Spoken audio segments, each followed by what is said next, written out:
Salut à toutes, salut à tous, bienvenue dans Hyperlink, votre cocktail de bulles et de pixels où on décortique l'actualité et l'écosystème de la pop culture. Cette semaine, comme on l'a teasé la semaine dernière, c'était un numéro à l'ouest, après deux épisodes, je dirais, entre le Japon et les États-Unis où on a décortiqué Metal Gear Solid. Cette semaine, on part dans le Grand Ouest en compagnie de Stéphane Moïsakis. Stéphane Moïsakis, bonjour. Bonjour. Alors, on te connaît dans le ciné et ton Capture Mag, où tu reviens sur l'actualité du cinéma. Tout à fait. Parle-nous un tout petit peu de ces beaux travaux. De ces beaux travaux, moi ça fait 20 ans que je suis journaliste cinéma, quoi, donc je suis un peu partout. J'ai longtemps été à Mad Movies, et là plus maintenant depuis 6 ans, mais voilà. Et en fait après, je sais pas comment vous dire. En fait, c'était surtout écrit à la base, et puis maintenant ça passe un peu en podcast, voilà, donc plus à la parole. Je suis un peu moins doué qu'à l'écrit en général. J'ai moins d'expérience, mais ça va, quoi. Je m'en sors. Et tu as une petite expertise en jeux vidéo. Je crois qu'en ce moment tu joues à Red Dead. En ce moment, ouais, depuis un mois. Donc, je ne joue que à Red Dead. Très bien. Et puis tu es également un peu spécialiste de tout ce qui est Clint Eastwood. C'est ce que j'aime. Voilà, c'est ce que tu aimes. Très bien. Autour du plateau, on a Lorraine. Bonjour. Comment ça va ?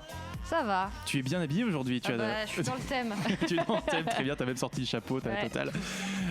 Voilà, tu es un peu notre spécialiste du western aussi. J'aime beaucoup le western. Très très bien. On va en parler avec toi tout à l'heure avec Buster Scruggs. Je crois que tu vas nous en livrer une critique. Autre critique, nous avons Florent. Oui. Comment ça va ? Moi ça va, tranquille. Ça fait un moment qu'on t'a pas vu en plateau. Non, j'étais là il y a 3 semaines, je crois. Il y a 3 bonnes semaines, on va dire. Comme ça. Alors tu vas nous parler de Red Dead Redemption 2, que tu ponces depuis un mois. C'est ça, oui. J'ai poncé. Et qui le valait bien. Reponcé. Je sais pas s'il le valait bien, non, je dirais ça tout à l'heure. Ah, voilà. Attention, gros teasing. Et on a Grégoire. Comment ça va ? Très très bien. Fidèle à moi-même. Fidèle à toi-même ? Toujours. Incroyable. Et toi, t'as toujours une petite appétence pour le western aussi ? Une appétence pour tout ce qui me passe sous la main, donc le western, ça fait une semaine que je ponce, donc voilà. Très très bien. Et tu as bien choisi ton côté aujourd'hui pour le quiz musical, car tu seras avec Stéphane. Et j'espère en gagner enfin un, et peut-être donner une bonne réponse. T'inquiète Grégoire, dès que t'arrives dans l'émission, au début t'en gagnes aucun, puis au bout d'un moment. Moi j'ai gagné au bout d'un an, tu sais. Tu vois. Moi c'est à peu près pareil, au bout de 6-8 mois j'ai gagné le premier. Très bien. Les amis, vous pouvez toujours évidemment nous suivre sur les réseaux sociaux. N'hésitez pas à commenter dans le chat, on vous lit, partagez vos questions, vos anecdotes tout au long de l'émission, on y répondra. Et j'ai envie de dire, on va pas perdre de temps, c'est parti pour la newsbox. Et Nintendo assouplit ses règles pour les vidéastes, Florent. Oui, tout à fait. Nintendo, qui pouvait difficilement prétendre à la panne de l'éditeur plus argent avec les vidéastes sur YouTube, prenant 40% de leurs revenus et strikant les vidéos. Voilà, ils viennent d'annoncer leur changement drastique de politique concernant leur politique justement vis-à-vis des YouTubeurs. Donc, Nintendo se dit officiellement touché par la loyauté des fans et la société évoque des nouvelles guidelines en abolissant au passage le système de Nintendo Creators Programme. Et donc à partir de maintenant, les joueurs pourront partager des vidéos où ils jouent à des titres Nintendo tant qu'ils ajoutent leurs commentaires ou des contributions créatives. Les vidéastes pourront monétiser leur contenu en passant par les systèmes approuvés par Nintendo, donc comme YouTube ou Twitch. Et l'upload de vidéos de gameplay sans aucun commentaire n'est pas autorisé, sauf pour de courtes captures passant par les outils de capture de la Switch. Le changement de position de Nintendo est bienvenu pour de nombreux créateurs de contenu, notamment sur YouTube, mais on peut dire que c'est quand même la moindre des choses et ils font que rattraper leur retard par rapport à tous les autres en fait du game, on va dire. Très bien, petite réaction autour du plateau vu que c'était un peu la seule grosse news jeux vidéo de la semaine. Voilà, est-ce que ça vous, en plein période d'article 13, est-ce que ça vous parle le fait que Nintendo harmonise un petit peu ça ? Moi j'ai envie de dire qu'il fallait que ça arrive, surtout parce qu'à un moment donné, je pense que la problématique du jeu vidéo, c'est comme c'est de toute façon énormément lié à Internet aujourd'hui, t'es obligé en fait de passer par là pour. Je trouvais même ça assez absurde à l'époque des débuts de la Switch quand ils ont vraiment bloqué le truc. Je crois que c'était même un petit peu avant. Ouais, il y a même eu d'autres trucs quand ils ont voulu bloquer Smash à l'Evo en 2013 ou ce genre de choses là. C'était, ils avaient vraiment une politique, c'était n'importe quoi. Tu nous dis le mot magique parce que Smash sort dans une semaine. C'est un peu ça à mon avis qui fait que voilà. L'occasion fait le larron. Et tu avais également une autre news à nous faire partager de suite en chantier pour Spider-Verse. Exactement, donc rien à voir avec le jeu vidéo, cette fois on parle cinéma. Donc Spider-Man Into the Spider-Verse va s'étendre avec justement une suite et un spin-off. Donc Sony Pictures croit tellement au succès du film d'animation Spider-Man, d'ailleurs les premières critiques sont très très bonnes, qu'une suite et un spin-off dédié au Spider-Héroïne sont déjà en préparation. Donc la suite de Spider-Man Into the Spider-Verse mettra encore en avant Miles Morales avec de nouveaux super-héros issus de différents univers. Donc Phil Lord et Christopher Miller, les réalisateurs du premier, resteront impliqués. Producteur, attention. Script, il me semble script et producteur, mais pas. Ils resteront fortement impliqués dans le processus créatif du nouveau film, mais ils ne le réaliseront pas. C'est The Hollywood Reporter qui nous annonce que la tâche a été confiée à Joaquim Dos Santos, qui a fait pas mal de choses, Justice League Unlimited, Avatar, le dernier maître de l'air, La légende de Korra, G.I. Joe Resolute, et on sait aussi que ce sera David Callahan qui sera en charge de l'écriture du scénario. Donc il a notamment écrit Expendables, Mortal Kombat, Doom ou Godzilla. Voilà. Quant au spin-off sur les Spider-Héroïnes, il sera réalisé par Lauren Montgomery, qui a travaillé sur Wonder Woman, Green Lantern le complot, Superman, Batman, Apocalypse, La Ligue des Justiciers Échecs, tout ça c'est des films animés, hein. Et écrit par le scénariste Beck Smith, qui a travaillé sur Happy Town, Life Unexpected, Zoo. Et l'héroïne principale devrait être Spider-Gwen, et on devrait avoir des nouveaux personnages comme Madame Web, Silk ou Spider-Girl. Très très bien, bon, pas mal de choses effectivement. Je sais pas, bon, on va pas balancer tout ça, d'autant que la semaine prochaine on a quand même un numéro consacré au tisseur, donc ce serait dommage de griller nos cartouches maintenant. Mais voilà, est-ce que Sony aurait peut-être enfin trouvé la bonne formule avec Spider-Man ? Il l'avait trouvé il y a 15 ans. Ah, Moi j'ai l'impression quoi, avec Sam Raimi, hein, c'est quand même on a tendance à parler du MCU aujourd'hui comme quelque chose qui a vraiment lancé la mode des super-héros, mais c'est pas vrai. Spider-Man c'était un succès énormissime en 2002 quoi. Et après je pense qu'ils ont laissé un peu passer. Ils ont un peu laissé passer le truc et là ils sont obligés de le garder en fait dans leur propre giron. Donc je pense que toutes ces suites là elles sont aussi là pour ça en fait. Si le film ne marche pas, ça va être comme le truc qu'ils devaient lancer il y a déjà 5 ans, là, l'espèce de Spider-Verse avec les Sinister Six et tout ça, ils le feront pas quoi. Donc, tu fais quoi la semaine prochaine, Stéphane ? Moi j'ai arrêté de dire Spider-Man il y a 25 ans, hein, donc tous les persos que t'as cités, là, j'ai fait oula, c'est qui tous ces gens là donc. Ouais, on rappelle déjà que dans Spider-Verse il y a déjà une bonne dizaine de versions, voilà. Donc, sans spoiler, pas mal de choses. On en parlera la semaine prochaine. On passe à toi, Grégoire. Tu avais 2 news à nous partager cette semaine, à commencer par Idris Elba qui remplit dans la saison 5 de Luther. Absolument, près de 3 ans après la fin de la 4e saison, là, on a eu droit à la première bande-annonce de la saison 5 de Luther cette semaine, et dans laquelle Idris Elba reprend du service, aux côtés cette fois-ci d'une nouvelle venue, Catherine Zeta-Jones, non, Wunmi Mosaku, qui incarnera à l'écran Catherine Hallyday, un nouveau personnage spécialement conçu pour cette nouvelle saison. Pour le moment, la BBC n'a pas donné de date officielle de diffusion, mais on peut tabler sur une diffusion fin décembre, fin 2018 outre-Manche. Reste à savoir si on devra attendre aussi longtemps que pour la saison 4. Pour rappel, on avait attendu quasiment 1 an entre 2015 en Angleterre et 2016 en France sur Canal+, pour avoir la saison 4 de Luther en France. À voir. Vous regardez un petit peu Luther autour du plateau, ouais. C'est trop génial cette série. Je suis super content qu'il y ait la saison 5 enfin quoi. C'est bon, le train est passé. Idris Elba, c'est voilà quoi. Le train est passé pour James Bond, il revient à ses premières amours. Non, c'est pas fini, j'ai toujours espoir pour James Bond. Toujours. On va pas rouvrir la boîte de Pandore, on a déjà eu beaucoup ce débat en dehors du plateau. Et ta deuxième news, qui est un petit peu tristounette. Bob l'éponge est désormais orphelin. Il a perdu son père Stephen Hillenburg, qui est décédé, donc c'était mercredi je crois. C'est une nouvelle qui a été annoncée par la chaîne Nickelodeon, chaîne sur laquelle est diffusé en fait Bob l'éponge. Il est mort à l'âge de 57 ans de la maladie de Charcot, une maladie neurodégénérative. Et alors moi, grande surprise, je ne savais absolument pas qu'il avait une formation de biologiste marin à l'origine et qu'il avait enseigné 3 ans en Californie, et que c'était de là que lui était venue l'inspiration pour créer Bob l'éponge. Voilà, Bob l'éponge qui sera d'ailleurs à l'écran, sur grand écran en 2020 avec un 3e opus. Voilà. Bon. Voilà, un petit mot pour Bob l'éponge. Lorraine ? Moi j'aimais beaucoup Bob l'éponge. J'ai regardé ça quand j'étais petite, c'était chouette. C'est un peu le héros d'une génération. Ah ouais. Clairement. Pourquoi pas un numéro sur Bob l'éponge ? Je suis passée devant chez Nickelodeon hier en plus, j'étais juste à côté. C'était triste, il y avait des fleurs.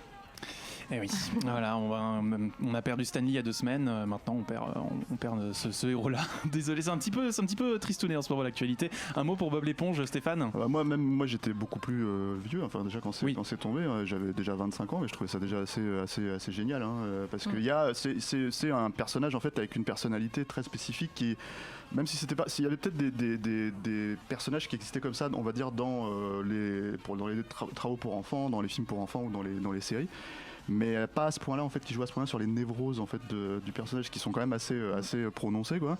Et pareil, le rapport entre lui et Patrick en fait était assez formidable parce que c'est limite ses domaines de meurtre par moment, les deux quoi. Et c'est à la fois un personnage hyper touchant et en même temps complètement unique et dingue en fait. Donc ouais, moi même en tant qu'adulte en fait j'avais accroché. À l'époque quoi. Et comme tu nous le disais Grégoire, ces aventures ne sont pas terminées, on les suivra donc de très près. Lorraine, tu prends la parole cette fois-ci pour nous parler de Sylvester Stallone. Oui, qui raccroche les gants et en finit une fois pour toutes avec son personnage de Rocky. Il l'a annoncé avec beaucoup d'émotion il y a quelques jours sur son compte Instagram et je rappelle quand même que Stallone avait interprété ce personnage pour la première fois en 76. Donc ça fait plus de 40 ans que Rocky existe et qu'il est parmi nous. Il a tout de même laissé entendre que le personnage de Creed par contre est encore loin d'avoir terminé. Je pense qu'on en peut rempiler pour 40 ans de Creed maintenant. Très bien, un nouveau héros pour la boxe au cinéma. Ouais, et Creed 2 du coup sort le 9 janvier 2019. Oh bah tiens donc, rendez-vous en janvier les amis. C'est ça. Et une autre nouvelle peut-être un petit peu moins réjouissante. Un peu moins sympa, ouais. Alors Daredevil n'aura pas de saison 4 puisque Netflix a l'air de capituler face à l'arrivée de la plateforme de streaming de Disney, puisque l'annulation de Daredevil fait suite à celle de Iron Fist et Luke Cage.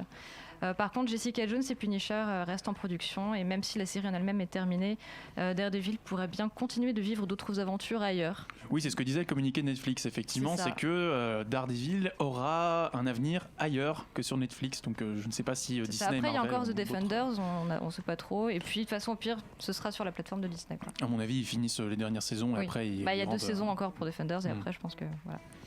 Stéphane, un petit mot pour Daredevil ? Sur la série ? Sur la série. Moi, c'est un perso que j'adore en soi, en comics, mais surtout les arcs, évidemment les débuts avec Frank Miller, tout ça, mais le souci, c'est que la série, moi, elle m'a pas du tout... Enfin, j'ai regardé que la première saison et elle m'a pas du tout accroché. Je trouvais ça assez pauvre visuellement. Ça prend beaucoup de temps avant qu'il finisse par enfiler son costume, qui est pas terrible. et en plus, les grands moments, par exemple, il y avait une scène d'action qui avait beaucoup fait parler dans un couloir, par exemple. Voilà, c'est ça, et je trouvais ça assez finalement laid. Ça se voyait que c'est un truc qu'ils ont fait en 3 heures et que voilà. Donc en fait, je suis pas trop fan de cette série. Que ça revienne dans le giron de Marvel, je suis pas forcément vu comment Marvel gère ses personnages en ce moment. Pour moi, c'est pas une super bonne nouvelle vraiment. Mais bon, voilà, il reste les comics à lire quoi. Très bien, voilà. C'est noté. Désolé, leur tourne, il faut qu'on avance. C'est à moi, je crois, de prendre la parole pour les news, si je ne dis pas de bêtises. Alors, nous en avons beaucoup. On reste de côté de chez Netflix, avec Evangelion, tout simplement, qui arrive en avril 2019 sur Netflix. Voilà, à l'international. Donc, ils ont l'exclusivité VOD sur 3 ans. Donc, Netflix continue à grignoter dans le catalogue de Dybex. C'est fantastique. On a contacté Donald Renew. Apparemment, il n'a pas été mis au courant de cette nouvelle diffusion, sachant que Netflix préparerait une harmonisation des doublages des films et de la série. Donc ils vont redoubler tout ça. En Espagne c'est le cas, en Allemagne c'est le cas, et en France pour l'instant Donald Renew n'a pas été contacté, donc on n'aura peut-être pas de retour de revanche sur ce premier doublage. Florent, je te vois réagir. Oui, non, parce que Donald Renew, c'est la voix de Shinji. Moi, je l'ai vu, Evangelion, à l'époque, j'étais petit, ça passait sur Canal, et c'est la voix de Shinji, c'est tout. Après, ils avaient pris quelqu'un d'autre là pour les sorties. Pour The End of Evangelion, ils avaient fait un autre. Ouais, c'était beaucoup moins bien. Voilà, donc non. Enfin, laissez Donald Renew. Laissez-nous Donald Renew. Bon, voilà, donc les fans de Kingdom Hearts 3 ont trouvé un nouveau cheval de bataille. C'est bien. Non, mais voilà, ça va être mouvementé à la rentrée. Autre news, toujours sur Netflix, Cowboy Bebop. Qui arrive en série live sur Netflix. Stéphane, je te vois sourire.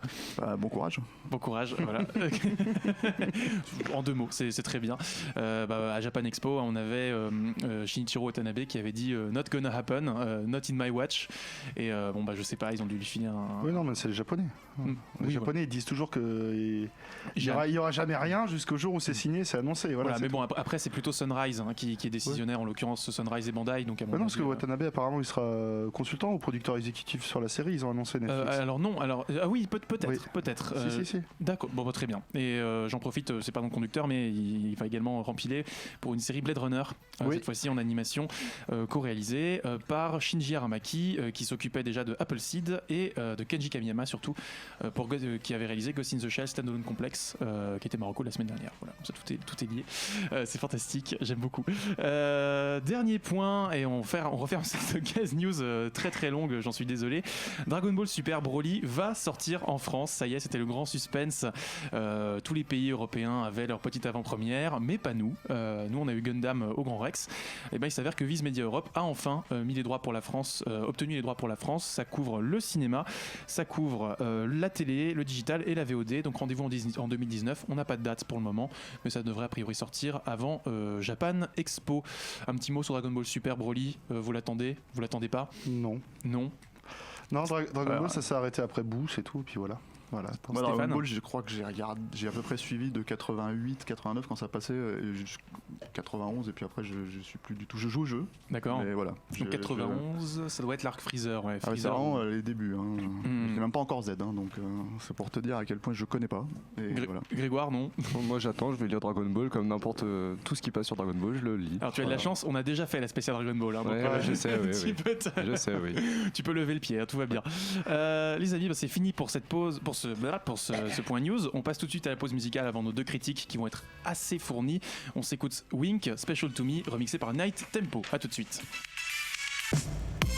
De retour en plateau avec Florent qui nous fait sa danse comme d'habitude. Toujours, la danse des épaules, c'est impératif, hein, c'est le grand rendez-vous dès que Florent est là. Cette petite musique me fait toujours danser les épaules comme ça. Très bien, c'est la même depuis 3 ans. Je sais. Et ouais, ça fait plaisir. Hein. Écoute, Stéphane, as-tu apprécié cette pause musicale? Oui, très bien. Voilà. Je fais un petit peu l'essuie-glace. Les amis, on n'a pas beaucoup de temps à perdre. C'est parti directement pour les critiques. La balade de Buster Scruggs avec Lorraine et Red Dead Redemption 2 avec Florent. Mais c'est de la merde! Alors, la balade de Buster Scruggs, Lorraine. Oui, alors les frères Coen renouent avec un genre cinématographique qui leur est cher. Après l'oubliable Ave César, l'oubliable, j'ai bien dit oubliable? Oui, t'as dit oubliable. J'ai dit inoubliable tout à l'heure en relisant. Pas de problème. Bref, on les retrouve dans ce qu'ils savent faire de mieux, une déclaration d'amour au western avec une pointe d'humour et d'ironie comme ils le font si bien. Chaque segment traite d'un thème propre au western ou de moments clés de l'histoire américaine. Un roi de la gâchette, un braquage de banque et une pendaison, des spectacles ambulants et autres curiosités, la ruée vers l'or, l'Oregon Trail, etc. Le film s'ouvre sur le fameux Buster Scruggs nous chantant sa ballade et se présentant non pas comme un chasseur de primes sanguinaire, mais comme un chevalier blanc, poète et amuseur. Il est une sorte de personnage très cartoonesque qui évoque un Lucky Luke en plus réaliste et donc le plus rapide de l'Ouest, mais pas infaillible. Ceux qui iront avec l'idée d'un cow-boy légendaire et intouchable. Il peut mourir. Alors on sent déjà un peu la sauce Coen avec un personnage assez charismatique, surtout un casting très choral. Qu'en est-il justement de ce casting ? Alors, moi j'ai trouvé le casting particulièrement bien choisi, que ce soit pour les têtes d'affiche comme James Franco dans le 2e chapitre et Liam Neeson dans le suivant, ou pour d'autres acteurs beaucoup moins connus. Il y a notamment un choix d'acteurs qui m'a fait un plaisir incroyable et pour cause. Le segment 1000 tickets avec Liam Neeson est splendide, touchant, froid et bouleversant. On se sent encore un peu tourneboulé à la fin du film. Liam Neeson y joue le rôle d'un propriétaire de mini-cirque ambulant dans lequel il n'y a qu'un seul artiste. Je suis fatiguée. Un homme tronc, sans bras ni jambes, qui récite des poèmes, l'histoire d'Abel et Caïn, interprète du Shakespeare ou encore le discours d'Abraham Lincoln à Gettysburg. Et c'est de lui dont je veux parler, l'infirme. Il est brillamment interprété par un acteur méconnu, mais que les Potterheads auront vite reconnu, puisqu'il s'agit de Harry Melling, a.k.a. Dudley Dursley, le cousin horrible d'Harry Potter. Alors ta fourche à languer, le lapsus était assez intéressant compte tenu du sous-texte de ce passage, j'ai trouvé. Mais si j'ai bien compris, il y a 6 chapitres dans le film. Ouais. Est-ce qu'ils ont une suite logique ? On peut distinguer 2 grandes parties et une conclusion dans ce chapitrage. Les 3 premiers concernent l'homme face à l'homme, tandis que les 2 suivants concernent plutôt l'homme face à la nature. Dans Old Gold Canyon, un orpailleur se retrouve dans une vallée vierge où la nature et les animaux vivent en harmonie. Et dans The Girl Who Got Rattled, on suit l'Oregon Trail. Et ce qui s'y passe, les maladies, l'épuisement, les attaques d'Indiens. Et le film s'achève sur un huis clos dans une diligence à l'esthétique gothique, où 5 personnages de différents milieux ont une discussion tarantinesque sur le sens de la vie. Ce segment annonce la fin d'une époque, celle de la frontière et de ses hors-les-lois un peu sales, et le début d'une ère plus froide et aseptisée. Donc la mort n'est plus héroïque ou spectaculaire comme pouvait l'être celle de Buster Scruggs au début du film. Donc il y a une bonne progression effectivement, mais en résumé, est-ce que c'est un bon western ? Alors c'est assez compliqué à déterminer puisque c'est à chaque fois un tableau d'un stéréotype du Far West, mythique ou non. Donc même si les frères Cohen amorcent l'idée d'une démystification, on n'est pas dans la vision idéalisée de l'Amérique, mais dans une vision Cohen de l'Amérique. Donc un peu plus terre à terre, certes, mais tout en restant une interprétation cinématographique avec tout ce que ça comporte. Et ce n'est pas un bon ni un mauvais western, tout simplement parce que ce n'est pas un western en fait. C'est un film à sketch qui rend hommage au genre, mais ce n'est pas ni un bon western ni un mauvais. C'est un bon film en fait, tout simplement. C'est un film des frères Cohen en fait, tout simplement. Voilà. Alors je me tourne vers Stéphane parce que tu avais une punchline assez intéressante. Les Cohen à la télé, c'est chiant. Non, c'est pas chiant, c'est dommage, surtout parce que en fait, moi, tu reprends nos ciné là. Oui, tout à fait. Mais en fait, c'est le problème, c'est que j'ai grandi en regardant tous leurs films quasiment en salle, donc c'est vraiment, et en plus, il y a des vrais moments splendides en fait dans celui-là. C'est vraiment dommage de découvrir à la télé, et c'est le problème de Netflix en soi en fait, et surtout le problème de la chronologie des médias ici, c'est-à-dire qu'on peut pas diffuser ces films là en salle, sinon en fait ils débarquent sur Netflix dans 3 ans, et du coup c'est vraiment dommage de récupérer ça là-dessus. Et puis en fait effectivement il y a une problématique de rythme dans laquelle en fait tu dois vraiment t'immerger, je pense, dans ce genre de film pour l'apprécier à leur juste valeur en fait. Et toi du coup dans le fond du film, qu'est-ce que t'en as pensé Ouais, je pense que c'est un film qui est assez cohérent déjà dans leur œuvre, et puis c'est un film qui est assez cohérent en soi, c'est-à-dire les 6 segments en fait, pour moi ils parlent de la mort à chaque fois. C'est ce que disait Lorraine, effectivement. Ouais. Et vraiment mais à un niveau presque mythologique, c'est-à-dire le dernier segment, même si c'est complètement imagé, c'est assez évident en fait que ça parle de ça quoi.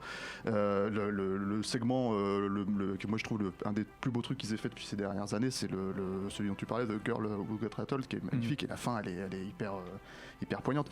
Et ils ont cette approche en fait effectivement de déconstruction de la mythologie de l'Ouest, mais qu'ils ont fait aussi par exemple à travers le film de Gangster quand c'était Miller's Crossing, ce genre de choses. Donc pour moi c'est un film qui est de toute évidence intéressant, que j'aurais aimé vraiment découvrir en salle en fait pour le prendre pleinement en pleine gueule quoi. D'autres réactions au plateau, Florent? Moi je devais le voir, j'ai pas eu le temps de le voir, donc je vais le regarder ce soir mais moi je me pose la question, est-ce que c'est pas enfin le premier bon long métrage Netflix? Parce que Okja, il y a des pour et des contre. Moi je suis plutôt du côté des pour Okja, mais on va pas ouvrir cette boîte. Voilà, parce mais est-ce que c'est pas vraiment le premier film où tout le monde est unanime pour dire que c'est un bon film, premier bon film Netflix? Parce que tu me poses la question en fait. Je sais pas. Moi j'aime beaucoup Okja, je pose la question comme ça. Moi je pense que oui. Enfin voilà, je vais le voir, mais ça me donne envie en tout cas. N'hésitez surtout pas à nous le dire en commentaire dans le chat. Je vois qu'il y a Shueisha, il y a Paul M37, il y a NBA, Touquet Contest et Titouan qui nous fait des bisous. Lorraine, peut-être un petit mot sur c'est quoi ton segment préféré dans le film? Tu un petit peu déjà essayé de deviner, moi, vraiment le premier j'ai beaucoup aimé, il y a eu beaucoup d'idées très cartoonesques en fait, donc dans Buster Scruggs lui-même, et puis 1000 Tickets qui est terrible, et effectivement The Girl Who Got Rattled. Inattendu 1000 Tickets, c'est un segment qui est très très très bizarre quand on le voit la première fois, mais justement moi je l'ai trouvé fou, c'est un point de bascule dans le récit. Enfin moi c'est l'histoire voilà, je réserve la surprise, mais la fin est absolument déchirante. Et puis même la toute fin, ce dernier segment gothique complètement inattendu, on sait pas où ça va avec cette espèce de Vincent Price un peu bizarre. C'est quelque chose qu'ils ont déjà fait par le passé quoi, mais d'être extrêmement cryptique dans la façon de présenter les choses quoi. Mais je trouve que moi c'est un des trucs que j'aime moins dans le film, parce que j'aime moins la lumière à ce moment-là, c'est le premier film qui tourne en numérique aussi, mine de rien ça fait quand même 30 ans qu'ils font des films en péloche, et ça se voit un peu, et la lumière de Delbonnel elle est pas toujours dans certains segments elle est juste incroyable, et dans d'autres segments elle est beaucoup moins, enfin c'est surtout l'étalonnage numérique qui me pose problème, donc voilà. Dans la Old Gold Canyon c'est très dérangeant à certains moments, c'est vraiment numérique pour le coup, ça se sent, c'est pas de la péloche quoi. L'herbe vert fluo. Waouh. Les amis, je pense qu'on a un petit peu fait le tour. Grégoire, un petit mot? Non, je vois juste le commentaire de Titouan qui nous demande si on joue à Yu-Gi-Oh, donc voilà, ça m'a fait sourire. Pourquoi on joue à Yu-Gi-Oh? J'en ai aucune idée. C'est Titouan à Yu-Gi-Oh. Voilà. Je comprends pas. Peut-être parce que j'ai commencé Assassin's Creed Origins cette semaine, j'en sais rien. Bon les amis, voilà, le jeu vidéo, la transition toute trouvée. Florent, quelle transition. Oh là là, incroyable. Florent, tu vas nous parler de Red Dead Redemption 2, le gros morceau de cette semaine. Ouais. Alors déjà, je préfère prévenir tout le monde, j'ai eu beaucoup de mal à écrire cette critique. Franchement, toi-même tu le sais, Karel, j'ai été totalement divisé profondément par ce jeu. Tiraillé. J'ai été tiraillé de tous les côtés par ce jeu. Je vais quand même remettre d'abord les choses dans leur contexte. Donc Red Dead Redemption 2, c'est la suite de Red Dead Redemption, qui lui-même est la suite de Red Dead Revolver. Donc Red Dead Redemption était sorti en 2010 et c'est développé par Rockstar. Ça sort sur PS4 et Xbox One. La version PC, on ne sait pas. Voilà, toujours voilà. Tout le monde a encensé le jeu, mais mon avis, comme j'ai dit, mon avis il est beaucoup plus mitigé que ça. À ton avis, donc c'est pas la claque annoncée ? Pour moi, non, c'est pas la claque annoncée. Je vais commencer tout d'abord par ce qui saute littéralement aux yeux quand on lance le jeu, c'est que le jeu il est beau. Il est très très beau. C'est magnifique, même sur une PS4 Slim, une PS4 Pro, franchement c'est super beau. La scène d'ouverture qui fait office de tutoriel, qui commence dans une tempête de neige, avec la neige, les particules, etc., la lumière, c'est tout simplement magnifique. Après quelques heures de jeu et d'émerveillement, on commence par contre à revenir un peu dessus, mais il faut bien quand même concéder que c'est l'une des forces du jeu. La représentation de la nature est magnifique, la faune, la flore, magnifiquement sublimée par une gestion de la lumière, peu vue dans d'autres jeux auparavant. La lumière rasante d'un soleil couchant qui passe à travers les arbres d'une forêt, j'ai eu le souffle coupé, la mâchoire comme ça, voilà, donc mes premières claques passées, on commence à voir ce qui va pas. Donc les personnages humains, franchement, ils sont moches, je les ai trouvés super moches. Les cheveux sont mal faits, les vêtements aussi, on dirait de la PS3, et j'ai trouvé ça vraiment dommage.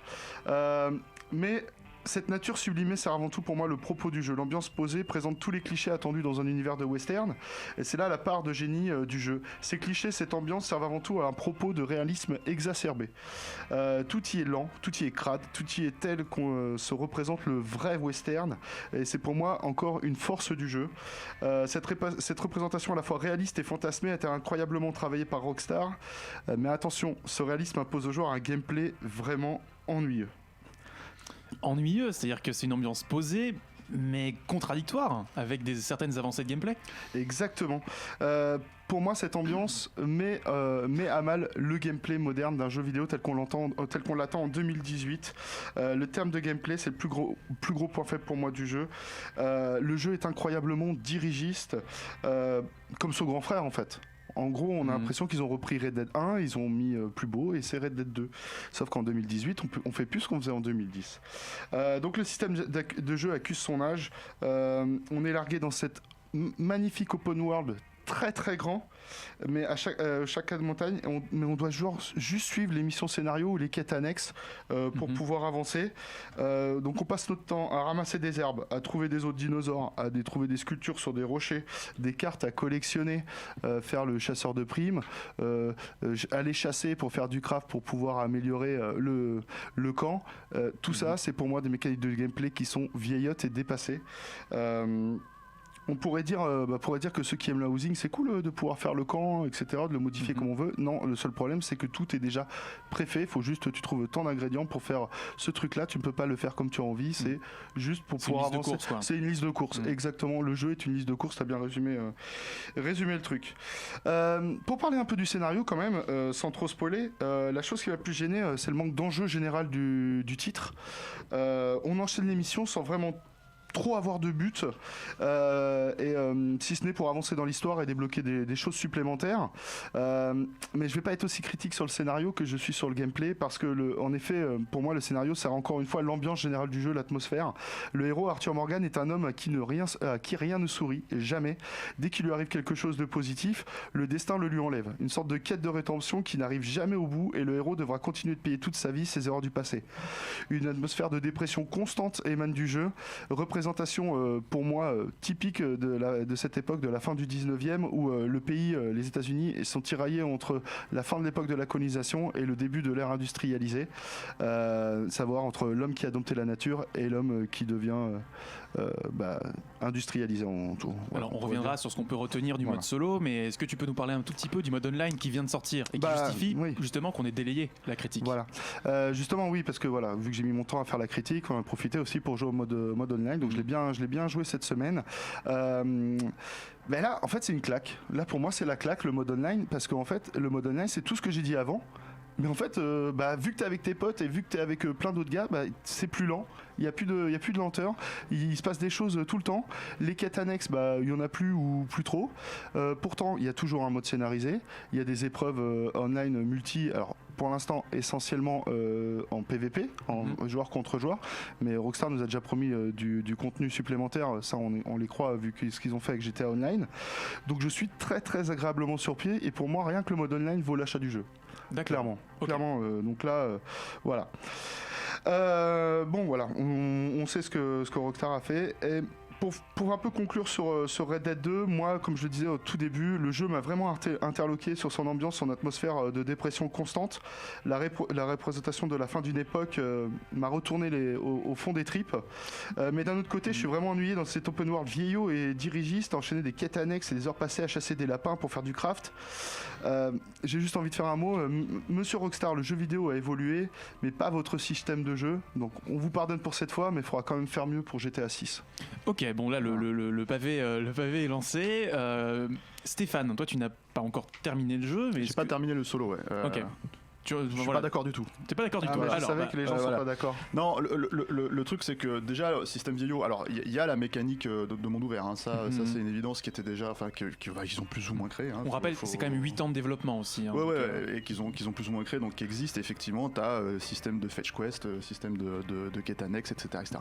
Après moi, je sais que j'ai fait une 120 heures de jeu là-dessus sans jamais m'ennuyer une seconde. Et c'est pas juste une question en fait d'aller chasser le lapin ou de faire du craft et tout. C'est juste que le monde en soi en fait est extrêmement développé. C'est-à-dire que ce qui est assez fou en fait, et tu seras peut-être d'accord avec moi, c'est qu'on arrive au chapitre 6 par exemple, c'est là où j'en suis, et toute la map d'en bas elle est toujours pas ouverte en fait. Et ça c'est quand même assez dingue en fait de te dire que tu peux passer 120 heures dans un monde gigantesque et que les types te réservent, alors j'imagine quelque chose dans le scénar de fort en fait pour ouvrir le truc quoi. Maintenant, alors c'est une préquelle. C'est pas une suite de Red Dead. Oui. Même si ça s'appelle Red Dead 2. C'est pas ça avant. Voilà. Comme Kingsman 3. Du coup, il y a quand même un truc où dans le scénar, tu vois en fait plus ou moins certaines choses arriver. C'est-à-dire que Arthur Morgan, il n'existe pas dans Red Dead Redemption. Donc en gros, tu as plus ou moins une idée, tu le sais dès le début. Moi, cette notion-là, en fait, scénaristiquement pour moi, elle infuse déjà la problématique du personnage. C'est-à-dire que tu sais qu'il va pas. Enfin, je spoil pas, hein. Mais tu sais qu'il va pas survivre en fait puisqu'il n'est pas dans la suite et qu'on ne mentionne jamais. Donc quand tu joues ce personnage là qui est déjà assise de la mort si tu veux, pour moi il y a déjà quelque chose en fait d'extrêmement solennel. Voilà. La grosse différence entre le premier et le deuxième, je parle de Red Dead Redemption, pour moi c'est que c'est un jeu qui est beaucoup plus révérent vis-à-vis du western Red Dead Redemption que celui-là en fait. C'est-à-dire que t'as un vrai parcours en fait je dis le premier parce que je compte pas vraiment Red Dead Revolver, c'est pas vraiment un jeu d'action, voilà. Mais il y a une espèce de logique de suivre en fait toute l'historique du western et de le kiffer en tant que fan de western en fait dans le premier, que là dans celui-là en fait il y a juste une logique de le vivre. Et quand je dis le vivre, c'est que il y a des systèmes qu'ils ont repris par exemple de Zelda, du dernier Zelda ou ce genre de choses où tu vas dans la montagne, s'il fait froid, t'as intérêt à être équipé, sinon tu vas commencer à perdre de l'énergie de la vie. Et ton cheval, en fait, il faut que tu t'en occupes, parce que si tu t'en occupes pas. Alors je sais que c'est des trucs qui peuvent paraître rébarbatifs, tu vois, mais pour moi, c'est ça la création du quotidien. Et c'est ce que Rockstar a toujours finalement créé dans ses jeux, c'est la création du quotidien, la recréation du quotidien. Juste pour te répondre, c'est justement ce que j'abordais vite fait, j'ai peut-être dû étayer plus, mais on n'avait pas de temps. Sur le fait qu'en fait, pour moi, Red Dead Redemption 2, c'est le plaisir par l'ennui. Tu vois, où malgré que tu t'ennuies, malgré que le jeu est lent, avec l'atmosphère, pour moi c'est justement ce qui représente le réalisme de ce western, où la vie à l'époque était plus lente que maintenant, où cette atmosphère pesante, où pour aller à un point, si t'as pas de cheval, faut que tu marches pendant des heures, etc. C'est chiant, mais tu prends du plaisir dans le réalisme. Tu vois ce que je veux dire ? Dans l'immersion, voilà, dans le réalisme, dans l'immersion. Là-dessus, je suis d'accord et je l'approuve. Le seul problème pour moi, d'où ma critique, c'est quand le jeu t'est vendu comme un actionneur de shoot western, où en fait c'est un problème de communication alors plutôt. Ouais, non mais tu vois, même les développeurs parlaient de ça. En fait, ils ont pas voulu faire ça. C'est là où je voulais en venir. Moi je pense qu'il faut sortir des logiques de la façon dont un jeu est vendu et de la façon dont un jeu est conçu quoi. Mais le truc c'est que après sorti de ça, enfin moi je pense que l'idée de logique du quotidien en fait encore une fois, je reviens un peu dessus parce que c'est ce qu'ils font avec GTA, s'ils ont fait avec GTA 5 par exemple, hein, c'était aussi la logique, c'est qu'à un moment donné quand tu crées des trucs où tu vas juste t'acheter à bouffer ou ce genre de choses, c'est qu'ils veulent ça en fait. Donc moi je pense qu'ils l'ont poussé extrêmement loin. Je trouve justement qu'il y a des nouveaux systèmes en fait et des trucs systémiques qui s'ajoutent à ça en fait pour te donner ce sentiment là. Je suis d'accord sur certains certains aspects dirigistes du jeu qui moi peuvent me poser problème, par exemple dans le camp tu peux pas courir, ce genre de choses, mais pour autant en fait voilà, tutoriel qui dure 4 heures. Le tutoriel qui dure 4 heures. Ça c'est un problème aussi, ça c'est un gros problème, mais sur 100 heures de jeu je vais pas compter 5 heures. Là, je crois que tu fais des signes, je commence à gesticuler comme ça. Un petit mot Grégoire, je te voyais. On peut enchaîner si tu veux. On peut enchaîner. Il y aurait tellement à dire encore sur ce jeu. Écoutez, balle au centre, j'avais vu passer un commentaire qui à peu près résume un peu votre désaccord, c'est qu'en fait ce jeu c'est un peu un vieux monsieur qui te raconte une histoire et il faut être patient et se laisser porter par ce qu'il a à te dire. D'où la veine un petit peu crépusculaire de tout cet épisode là.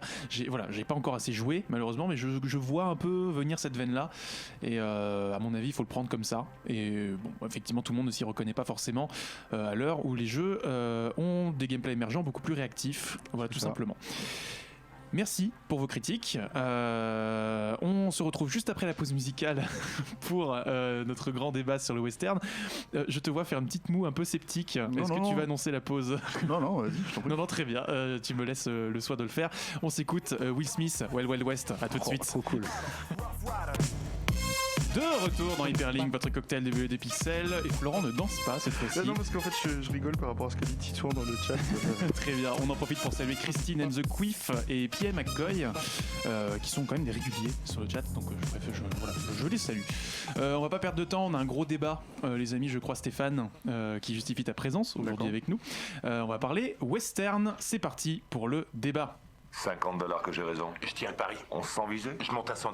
Je rappelle que vous pouvez suivre évidemment sur la chatbox et nous poser vos questions si vous en avez. N'hésitez surtout pas. On est là pour y répondre. Lorraine, je vais te donner la parole en premier car tu es un petit peu cette circonstance, j'ai envie de dire. C'est quoi le western ? Le western, c'est un peu le mythe du Far West, de la construction du héros américain. Après, il y a plusieurs périodes en fait. Il y a une période classique sur fond de guerre de sécession avec tous les films de John Ford, avec John Wayne, tout ça. Ensuite, plus le spaghetti avec Sergio Leone, Clint Eastwood et compagnie. Et puis le crépusculaire où c'est beaucoup plus sombre, beaucoup plus sanglant, beaucoup plus violent avec les films de Peckinpah, par exemple. Donc tu as 3 grands axes dans le western, 3 grandes périodes. Il y en a d'autres, mais c'est les principaux, on va dire. C'est quoi les ficelles thématiques du western ? Stéphane ? Stéphane, ouais. Les ficelles thématiques du western, en fait déjà je pense que le western c'est un genre qui s'est forgé avec le temps, donc c'est quand même un genre qui existe depuis quasiment les débuts du cinéma, depuis 1902, 1903, voilà. Oui, et puis en littérature évidemment. Tout à fait, c'est ça, et en littérature, ce qu'on voit dans Red Dead 2 d'ailleurs. Mais ce qui est intéressant, c'est que je pense que c'est devenu un vrai genre, et un genre suivi à partir du moment où c'est devenu un genre historique, ce qui n'était pas forcément au début en fait. C'était juste la vie des gens ça existait à cette époque-là, en 1910-15.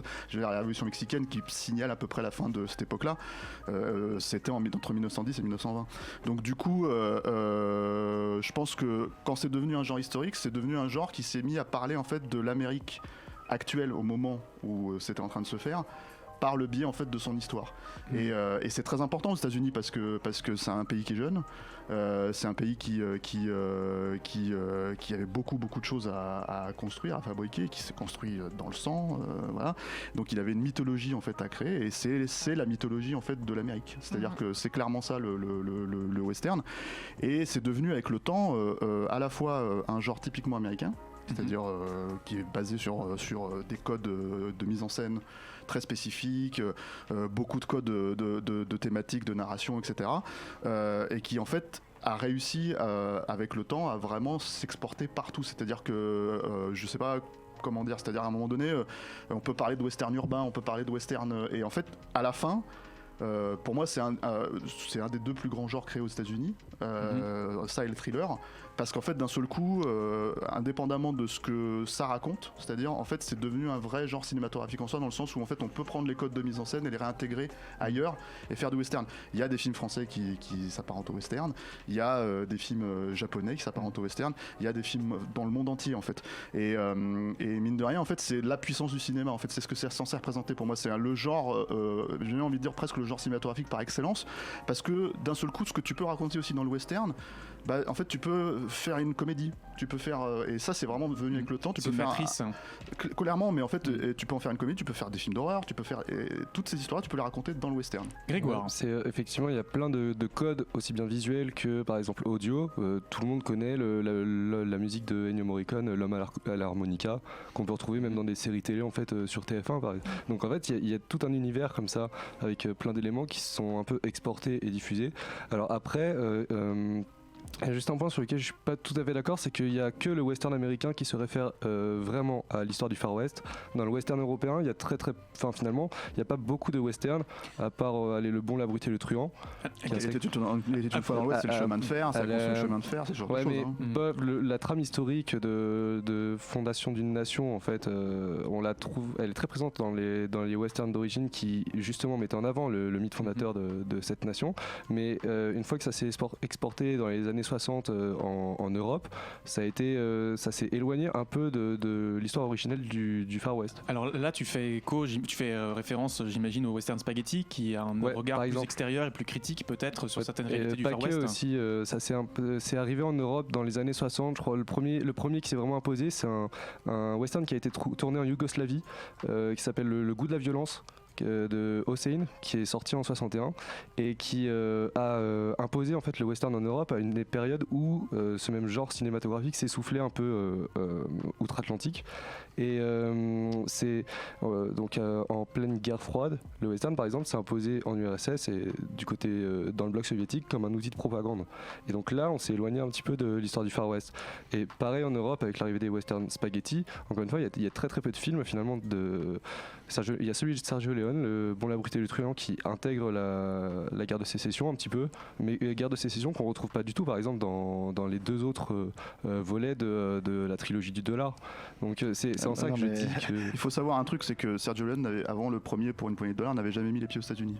Donc en fait, non mais c'est intéressant parce que mine de rien, c'est des réalisateurs américains qui ont fait le western à la base. Et enfin, je parle des codes et tout ce genre de choses. Et le truc, c'est que ce qui s'est passé en fait, c'est que il s'est basé sur son amour du western et sur ce qui lui posait problème éventuellement dans certains westerns, pour en fait donner sa propre version et là en fait pousser, j'aime bien cette expression, pousser les potards à 12 quoi. C'est-à-dire que vraiment aller beaucoup plus loin, créer des nouveaux codes visuels, des gros plans sur des gueules cassées, des mecs qui ont plus de dents, des tronches, des vraies tronches quoi, et dire voilà il y a quelque chose d'à la fois complètement magnifique dans le western, c'est-à-dire le cadre scope absolument incroyable, le décor, hein, d'ailleurs c'est pas tourné aux États-Unis, c'est tourné en Espagne, à Almeria, et en même temps en fait le sublime de ça, le sublime de la musique de Morricone, et en fait la tronche des autochtones de l'époque, quoi. C'est-à-dire que le truc et mêler à la fois le sublime et le craspec en fait, et c'est clairement ce qu'il a apporté aux gens en soi.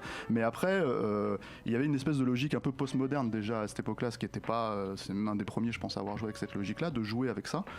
Et du coup, voilà, en gros, c'est après, une fois qu'il a commencé à aller aux États-Unis, a commencé à se renseigner sur l'histoire des États-Unis, qu'il a intégré ça dans son cinéma, quoi. Lorraine. Oui, non, je voulais juste réagir en fait au fait que c'est un peu, Sergio Leone en fait a créé un univers de fantasme en fait en fantasmant lui-même les États-Unis.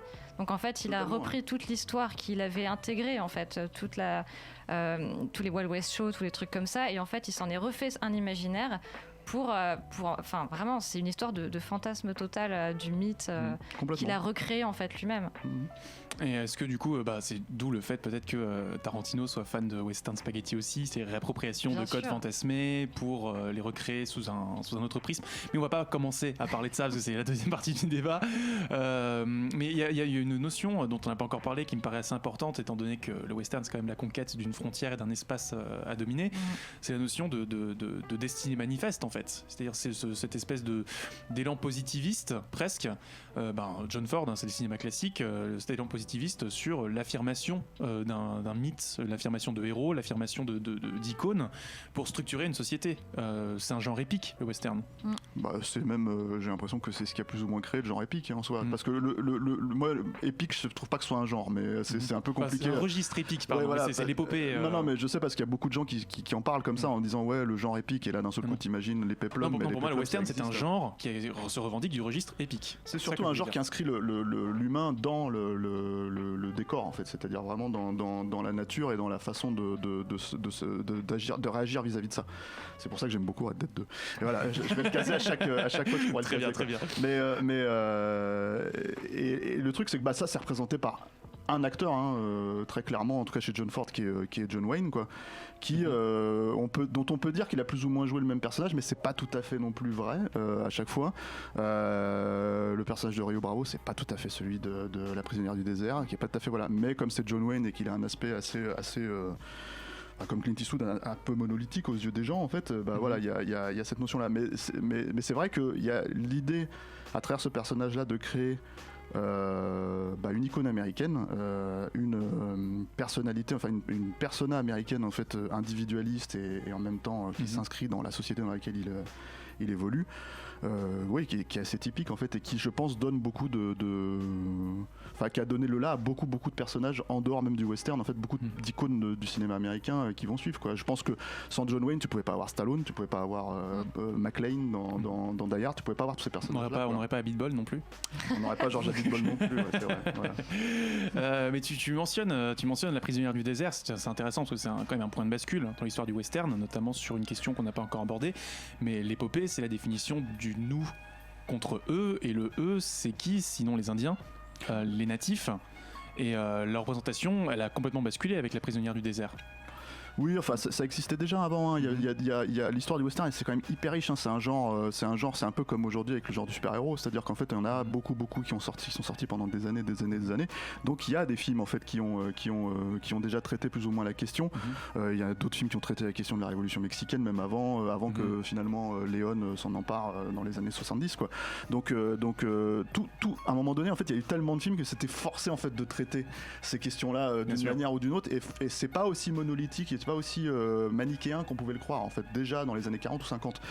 Mais même si l'idée générale, effectivement, c'est encore une fois de réécrire l'histoire. C'est la fameuse phrase dans L'homme qui tue Liberty Valance, quoi. Si les faits sont moins intéressants que la légende, il faut imprimer la légende, quoi. Donc du coup, c'est ça la logique des choses. Il fallait créer cette mythologie-là. Ça peut être discutable. Moi, je comprends qu'on le discute. Moi, personnellement, le cinéma, c'est une représentation. C'est-à-dire que c'est quelqu'un qui donne son point de vue, en fait, sur une histoire. Il n'est pas obligé de coller automatiquement à l'histoire. À partir du moment où tu le sais, tu vas dans les bouquins d'histoire pour te renseigner, mais le film, après, il raconte un récit, il a quelque chose à raconter. Et c'est pour ça que je sais que Tarantino, par exemple, s'en est beaucoup pris à John Ford ces dernières années en disant, voilà, c'est un type qui a réécrit l'histoire, etc. Oui, d'accord, mais Tarantino se permet de le faire aussi, par exemple, dans Inglourious Basterds. C'est juste que lui, il l'intègre dans son récit, c'est-à-dire il le dit spécifiquement, ce que John Ford ne faisait pas. Mais pour moi, je pense qu'un cinéaste a le droit, en fait, même si ça peut paraître un peu, comment dire, insensible, ce que je vais dire, mais il a le droit de se poser, enfin, d'apporter son propre point de vue sur le récit qu'il raconte, quoi. Être un peu objecteur de conscience, quoi. C'est du cinéma, c'est de la fiction. C'est-à-dire que en fait, c'est pas un livre d'histoire, c'est de la fiction, même si ça reprend ces codes-là. Je pense que c'est pas au cinéma de questionner forcément ça. Si les gens veulent le faire, si certains cinéastes veulent le faire, il y a pas de problème. Mais si certains cinéastes ne veulent pas le faire, il y a pas de problème non plus, pour moi, c'est ça. Grégoire. Oui, à partir du moment où en fait, on considère que le western, c'est la rencontre entre une mythologie et un moyen d'expression finalement qui a été le cinéma, on s'attend forcément à ce qu'il y ait une partie des films et des productions qui soient un peu romancées et mythifiées, en fait, et le traitement qui a été fait des natifs et des Indiens au cinéma l'illustre assez bien, je pense. C'est très rapidement, dès les années 1910-1920, l'Indien est plus représenté comme un homologue il est tout de suite transformé en une sorte de bête sauvage un peu barbare, par opposition une espèce d'entité informe qui se rapprocherait plus de l'animal finalement, et qui est plus du côté de la nature, tandis que l'homme blanc américain sera du côté de la civilisation. Et le seul film à l'époque moi j'y étais pas, mais le seul film qui s'était opposé à cette tendance à l'époque, c'était le tout premier et dernier des Mohicans de Turner et Brown, qui était sorti en 1920. Et après, il n'y en a pas eu tellement, mais à nouveau, c'était 30 ans plus tard, il y a eu La Flèche brisée de Dave, qui a restauré un peu l'image d'un Indien et d'une culture indienne. Et voilà, par rapport À ta question d'origine sur le traitement des peaux rouges qui avait été fait au ciné. Voilà. Florent, tu voulais réagir à ce que disait Stéphane? Non, juste peut-être avancer un petit peu parce qu'après tu as parlé de La prisonnière du désert, mais La prisonnière du désert justement ça enclenche après tout ce qui est le genre western des années 70, 80, 90, 2000, etc. Dont on parlera peut-être dans la deuxième moitié, étant donné que l'heure tourne. Bah non, l'heure tourne. On peut consacrer 5 minutes si tu veux. Non, vas-y, c'est toi qui gère ton émission. Non, écoute, on y va maintenant. Oui, donc je me suis perdu dans mon fil. Donc non, l'entrée dans les années pour 70. dans le western crépusculaire, voilà justement avec Sam Peckinpah et des choses comme ça, qu'on avance un peu et l'arrivée d'Eastwood et enfin le genre western sort du Far West, j'ai envie de te dire aussi dans les années 70, 80, on va retrouver d'autres choses. Et notamment ce qu'on voit passer juste à l'instant, Star Wars quoi. Star Wars qui pour moi est un western. C'est un western pour toi, Star Wars. Ouais, tout à fait. Ouais. Donc, tu vois, le genre passe à autre chose dans d'autres. Enfin, le genre passe dans d'autres genres, mais reste du western quand même. Ce qui est intéressant, c'est que ça épouse la bascule du contexte politique dans lequel se produisent les films. C'est-à-dire que c'est le moment où Kennedy prononce son discours sur la nouvelle frontière, avec justement la nouvelle frontière, c'est une frontière plutôt sociale. On met fin à la ségrégation, mais aussi une frontière spatiale. On va conquérir. Enfin, il faut donner plus de moyens à la NASA, etc. Et que cette bascule dans l'imaginaire populaire se fasse à quelques années près, mais que ça suive. Effectivement, il y a peut-être quelque chose à creuser de ce côté-là. Je pense. Mais bon, on parlera davantage de Star Wars, assassin du western, présumé en tout cas, dans la deuxième moitié de notre grand débat. Pour l'heure, on va s'écouter, les amis, une petite pause musicale. C'est MC Solar, le nouveau western, tout simplement. À tout de suite. De retour en place. T'es parti en 2 secondes quoi. Très bien. Bon, de retour en plateau dans Hyperlink. Je vais pas y arriver. Donc de retour dans Hyperlink, toujours consacré au western avec Stéphane Moïsakis. Dans le teasing, vous vous demandiez peut-être où se trouvait Mea. Figurez-vous qu'il n'est pas en plateau avec nous, mais que sa voix va nous éclairer dans une petite interview qu'on a enregistrée cette semaine, consacrée au western, à son héritage et peut-être à son intégration à d'autres médias. Donc on l'écoute tout de suite et on se retrouve juste après. Bonjour, comment expliques-tu la longévité du western ? C'est un principe qui résonne avec l'actualité en gros, hein. Comme c'est des trucs qui se passent dans le passé, on peut faire des références à l'actualité en disant bah non c'est pas maintenant, c'est dans le passé, c'est pas pareil, oh là là, pour éviter un peu la censure. Et c'est un genre qui a pas arrêté de progresser. Alors je parle du passé, par exemple pour la guerre du Vietnam, ils avaient fait ensuite c'est là où on a vu le plus de films qui prenaient en compte cette fois-ci le point de vue des Indiens, à la différence d'avant où les Indiens étaient juste des sauvages, et pour justement faire avec la guerre du Vietnam où c'est dans le cinéma on commençait à prendre le point de vue des Vietnamiens. C'est pour faire résonance sans avoir la censure derrière. Et voilà, ils ont utilisé ça au fur et à mesure en utilisant donc l'histoire américaine. Et il y a eu beaucoup d'évolutions. Au tout début c'était juste des cascades, après donc il y a eu le western avec le héros contre soit des hordes d'Indiens, soit toujours le même schéma. Et puis là aujourd'hui on est dans un western contemplatif, un western qu'on appelle le crépusculaire, c'est-à-dire qui se déroule souvent vers la fin du 19e siècle et où c'est le vieux bandit désabusé, où il y a le passé qui revient. Je pense particulièrement à Impitoyable de Clint Eastwood où c'est exactement ça. Est-ce que cette capacité à se réinventer est du fait des auteurs ou du contexte dans lequel se produisent les films ? Tout simplement oui c'est ça, c'est le contexte historique, mais c'est quand même un genre qui a diminué dans les années 90, on n'entendait plus trop parler jusqu'à Danser avec les loups où là c'était bien reparti, ça avait relancé le western, mais sinon de la fin des années 70 jusqu'au début des années 90 on n'entendait plus parler, donc il est revenu vraiment en se réinventant quoi. C'est ça qui permet ce qui a permis de relancer le genre, c'est qu'il s'est réinventé en utilisant les codes du cinéma des années 90, en changeant pas mal, et ce qui fait que aujourd'hui on a encore, on n'a pas tant que ça en fait des westerns qui sortent, mais on en a de temps en temps et qui fonctionnent assez bien au cinéma d'une manière publique et critique.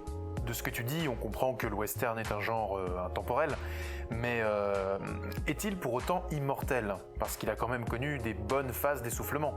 Oui, c'est ça, c'est comme les comédies musicales, hein, de toute façon tout ce qui est le genre cinématographique. Il y a un jeu que c'était le jeu Movies de Bullfrog qui est assez rigolo justement, c'est c'est un jeu où on gère un studio de cinéma et il y a des genres qui reviennent au fur et à mesure des époques et des genres qui disparaissent et c'est exactement ça le cinéma américain. Il y a eu toute une époque, c'était la science-fiction, les films d'horreur. Après maintenant, je sais même pas, maintenant on est dans les comédies improvisées et dans même les films d'action un peu joyeux. C'est arrivé, voilà, c'est le cinéma de super-héros quoi. C'est un genre qui disparaît, qui revient et je pense que d'ici une dizaine d'années ça va revenir quoi. C'était beaucoup revenu dans les années 2000 parce que c'était de nouveau, là, il y avait eu le 11 septembre et donc du coup on se réenfermait sur le héros seul contre d'autres personnes et le western était bien pour ça, ce genre de choses quoi. Comment tu traduirais l'impact du western sur le jeu vidéo ? Je vais faire juste une analogie avec les nazis. Les nazis ou les zombies, ce sont les ennemis de base du jeu, c'est-à-dire qu'on te montre un nazi, on te montre un zombie, on sait que c'est un ennemi. Le western, on te montre un mec en face de toi, tu sais que c'est un duel. Tu vois, c'est des codes qui sont très faciles à comprendre, enfin on comprend, c'est dans l'imaginaire collectif, donc on n'a pas besoin d'expliquer. On montre un mec avec un chapeau et on montre un cow-boy avec un chapeau et qui est juste devant toi, tu sais que c'est un ennemi, tu sais que c'est quelqu'un que tu dois tuer. Et voilà, c'est pour ça que le western est très utilisé, parce que, tout simplement parce que c'est des stéréotypes qui sont très très faciles à comprendre, et très très faciles à comprendre de suite, il n'y a pas besoin d'expliquer, d'où le rapport avec les nazis et les zombies. Quel horizon tu verrais pour le western ? Moi j'aimerais, ça serait utiliser des licences connues du western, mais alors après à part, moi j'aimerais bien un jeu Lucky Luke, tu vois, en monde ouvert, donc c'est voilà, en utilisant des licences connues, ouais, il y aurait moyen de faire quelque chose. Sinon malheureusement le genre en jeu vidéo n'est pas très utilisé parce que peut-être parce qu'il y a à cause du côté ringard, peut-être pour plein de choses, mais c'est pas, malheureusement il est pas utilisé le genre maintenant, donc pour le relancer je sais pas, il y a que chez les indés qui le feraient, mais là il y a pas moyen quoi. Trop cher. De retour en débat, tu disais trop cher. Ouais, c'est que ça coûte trop cher un jeu AAA avec western, un jeu de western. Dans l'interview complète qui sera disponible la semaine prochaine, effectivement, on revenait là-dessus. Peut-être, tout simplement, ça coûte de l'argent. Ça coûte de l'argent de faire des open world. On en parlait pas mal avant la pause, parce que là, l'interview pose quand même les bases de pas mal de choses pour la deuxième partie du débat. Qu'on en reste un petit peu sur Star Wars. Est-ce que ça veut dire que le renouveau du western passe par sa dilution dans d'autres genres ? C'est à moi que tu poses la question. Voilà, c'est toi qui as mis Star Wars sur la table, donc tu assumes. Oui, c'est vrai. Peut-être pas sa dilution, mais en tout cas, il a imprégné tout un pan cinématographique. Comme tu disais tout à l'heure, Stéphane, le western, années 50-60, c'était le genre principal du cinéma américain à l'époque. Donc ça a imprégné forcément tout le monde. Les cinéastes de l'époque ont forcément grandi avec, donc ils en sont imprégnés. George Lucas, il a vu des westerns et il s'en est inspiré pour Star Wars et pas d'autres. Il y en a eu plein. On peut citer, je sais pas, John Carpenter par exemple. Oui, Carpenter, c'est du western par procuration sur presque tous les films. C'est ça. Donc il voulait faire des westerns, il l'a jamais trop fait en fait. Enfin, si, il l'a fait, mais pas de la façon dont on l'entend, quoi. Donc c'est la même chose de plein de choses. Clint Eastwood qui refait ses westerns. Je sais pas, Don Siegel quand il fait Dirty Harry, il fait un western, on en parlait tout à l'heure, un western urbain, voilà, un western urbain, réactionnaire mais un western urbain. C'est les conventions du western, c'est la justice expéditive qui l'emporte sur l'état de droit. On va dire l'état de nature sur l'état de droit, c'est un petit peu aussi la récurrente du western. C'est ça. Après sur le chat on nous parle de Cowboy et Envahisseur. Bon, on va éviter d'en parler de celui-là, mais voilà quoi. Donc ça dit quelque chose quand même. Cowboy versus Envahisseur, ça vous dit quelque chose. Voilà, ça dit. Mais Cowboy, ce qui est marrant, c'est que Cowboy et Envahisseur, c'est l'inverse total de Star Wars. C'est-à-dire que pour moi, c'est vraiment le truc où leur idée, et c'est une idée de série B que tu peux faire dans l'absolu dans un film, dans un western, oui, c'est possible, voilà. Mais le truc, c'est qu'il y a pas, à part cette idée-là, il n'y a plus rien dans le film, il reste plus rien. Alors que Star Wars, justement, et j'étais d'accord avec toi sur la logique que c'est un western, mais c'est aussi un film de fantasy, c'est aussi un film médiéval.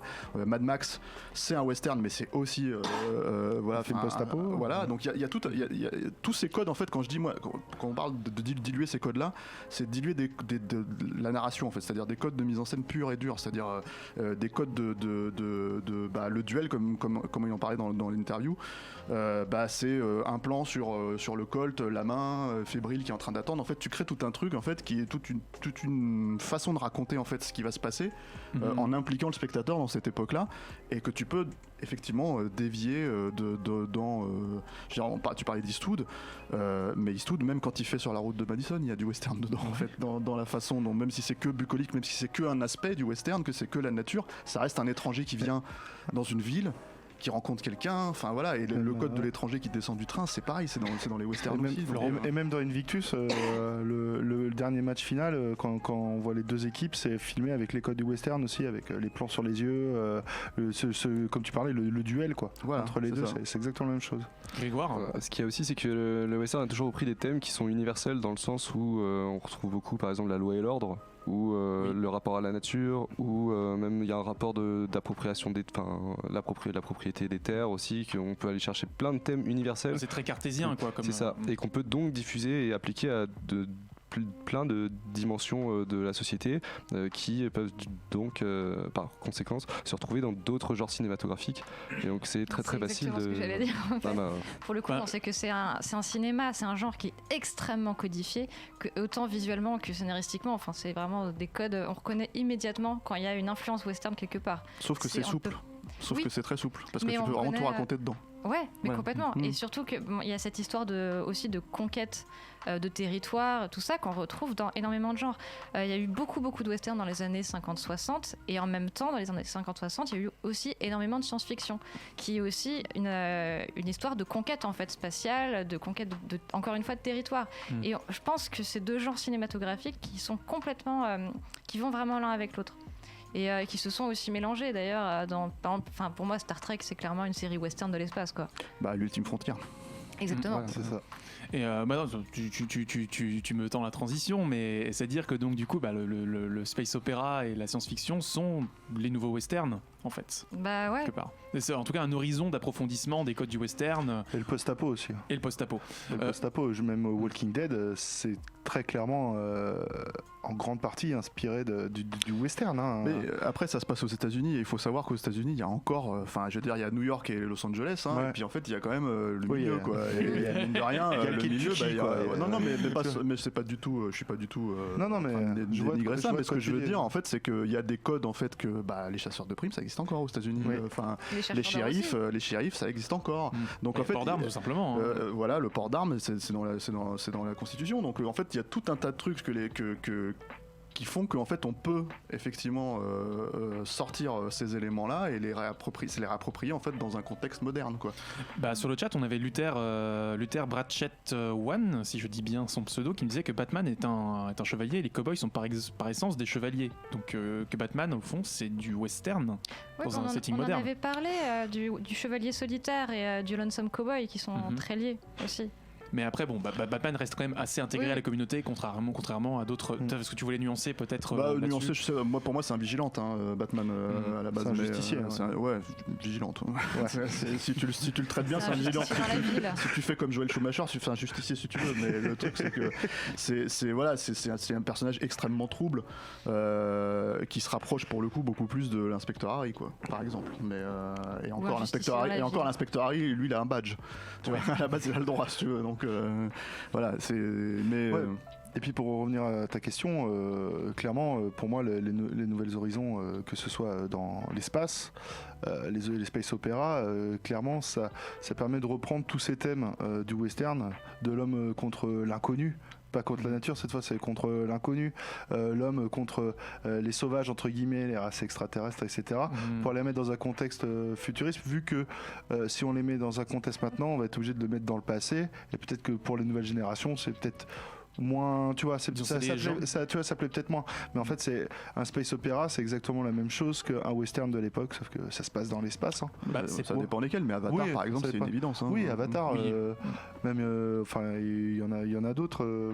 Il y en a un dans le Dont le nom t'échappe. Dont le nom m'échappe, mais par exemple le jeu Destiny, c'est clairement, du western, même rien que dans la dégaine de certains persos, ils se cachent pas que voilà. Puis on en parlait dans l'émission sur Lovecraft, même Mass Effect, quelque part, avec ce volet-là, la nature rappelle sa force à l'homme et c'est plus une invitation. Ouais, c'est plus Mass Effect, ça part plus dans le mystique, etc., D'accord. plus que la nature. Mais tu peux faire ça aussi dans le western, c'est ça le truc. Tu peux, même si tu restes, tu fais un western. Bon là, je veux dire, tu prends les films de comment il s'appelait, merde. J'ai un trou. Dans les années 70, Jodorowsky, tu vois, enfin c'est des westerns et en fait il y a une part mystique qui est extrêmement monstrueuse, mais c'est normal à partir du moment où tu fous, en fait à partir c'est chaud pour toi. El Topo, c'est chaud, tu vois ce que je veux dire, c'est si t'es pas averti quand tu vois ce film là, c'est tu vois, faut regarder le film sans non mais moi j'ai adoré regarder tous les films sans être averti. J'ai aimé El Topo, mais le truc c'est que ce que je veux dire c'est qu'à partir du moment où tu perds quelqu'un dans la nature et c'est ça la logique du western, bah t'as plusieurs façons d'aborder le voyage, on va dire entre guillemets quoi. Grégoire. Après, je pense pas que ce genre de film remplace et fasse disparaître le western d'origine, dans le sens où il s'imprègne juste du cadre, enfin des codes, mais ça s'arrête là. Par exemple, il y a un western que j'ai regardé cette semaine qui je trouvais très très bon, c'est Hostile de Cooper avec Bale et Rosamund Pike, qui est sorti en 2017-2018 et qui est incroyable. Il y a eu Tarantino qui a voulu se réapproprier le genre avec Les 8 salopards et Django. Inarritu aussi a fait The Revenant avec DiCaprio, et même dans les séries on a Westworld qui qui a un peu divisé ses fans, mais qui s'imprègne de cet univers et qui se déroule dans un Far West, dans l'univers du Far West, pardon. Et ça disparaîtra pas, ça se fera pas remplacer, ça reste le western d'origine, et les post-apo etc s'en imprègnent, mais sont différents quoi. Et justement, est-ce que la frontière, dans ce cas ce serait plutôt une frontière intrinsèque au genre du western, parce que tu mentionnes Hostile qui a fait peut-être je dirais un bond de géant sur la représentation des Indiens aussi quelque part. Est-ce que aujourd'hui, dans un contexte historique qui est le contexte actuel où il y a un vrai travail de réappropriation culturelle, est-ce que le western de la coexistence, ce serait pas un horizon pour le genre aussi, notamment à travers, je sais pas, la ségrégation des Noirs, 12 Years a Slave par exemple? Est-ce que c'est pas le début de quelque chose aussi? Je pose la question. Ouais, enfin c'est pas nouveau encore. C'est pas nouveau, mais Glory, c'était le 12 Years a Slave des années 80. Mais est-ce qu'avec 12 Years a Slave, Get Out et Black Panther, on ne peut pas être au début de quelque chose?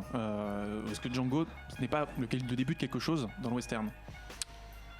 Voilà. En fait, c'est ça. Là, tu poses une question sociale. Tu poses une question sociale en fait qui est un peu particulière parce que.